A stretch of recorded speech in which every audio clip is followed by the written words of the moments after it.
The Florida Department of Education announced Friday that it had rejected more than 50 math textbooks from next year's curriculum, citing references to critical race theory among reasons for the rejections. We're talking about 54 out of 132 textbooks that were submitted that would not be added to the state's adopted list because they did not adhere to Florida's new standards or contained prohibited topics. Reasons for rejecting textbooks included references to critical race theory. Now, if you're asking what that is, critical race theory examines the intersection of race, society, and law in the United States and challenges mainstream American liberal approaches to racial justice. But also, there were other reasons: inclusion of Common Core, and also unsolicited addition of social emotional learning in mathematics.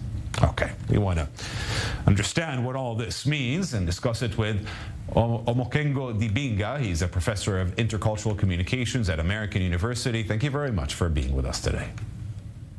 Thanks for having me.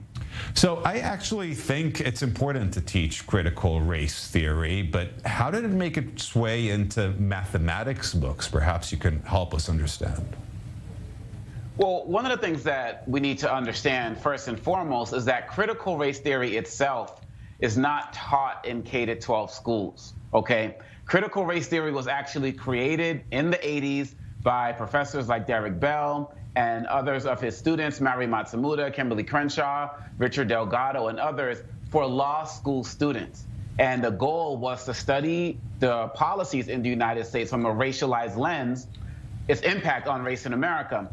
It was for law school, upper level, graduates. So even most law school students didn't take it. Undergraduate students don't take it. And so what it's become is a blanket term in America now to basically talk about anything that deals with teaching about America's racialized history. And so critical race theory is actually a catchword right now to really block the teaching of any history that does not celebrate non-white people in the way that these leaders, so-called leaders, feel that they should teach it. Okay, Professor, let's take a step back, though, and maybe you can help me understand, and I'll repeat my question. How did these issues make their way into mathematics books?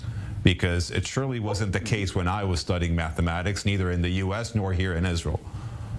Well, one of the things that we've been doing in education across the United States is we've been looking at ways to diversify the way math is taught. Similar with English, when you get to poetry lessons and you pretty much study dead white males.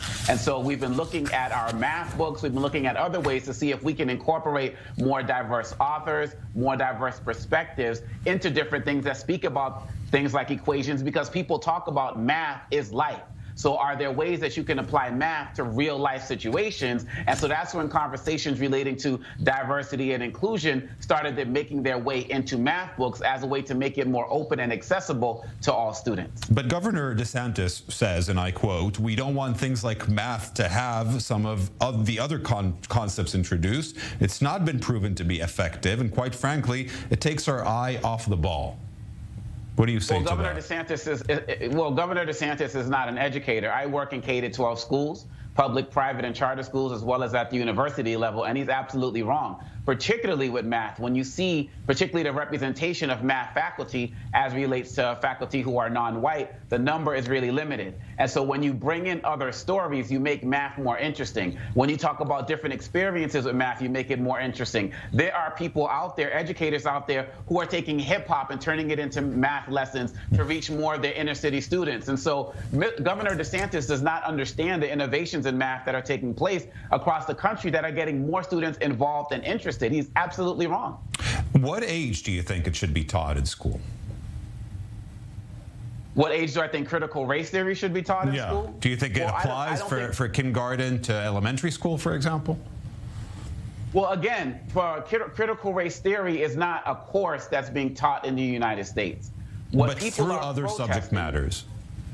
Through other subject, what other subject matters are doing is they're talking about America's racial history. So, for example, Critical race theory now is you can say Rosa Parks, you can mention her name, she was tired and she sat down, but under these critical race theory bans, you can't talk about what she was protesting. You can talk about Jackie Robinson and his foray into Major League Baseball and integrating baseball, but you can't talk about the racism before that. This is what people are using to dodge the idea of talking about race in America. They're even working to ban books about Malala because she's a brown person who has been an international hero. And so what I'm saying is that we have to rework. We can't use the language that people who are against critical race theory are using to condemn it because they literally do not know what they're talking about. One of our main broadcasters here in the United States, Tucker Carlson, he literally said, I've been talking about critical race theory for over a year and I still don't know what it is. Most people don't know what it is, but it sounds cool to ban it. Well, Dr. Omékongo Dibinga, thank you very much for sharing your views with us today. Certainly very important. You've enlightened me, I can say, and I hope our viewers as well. Thank you very much. Thank you.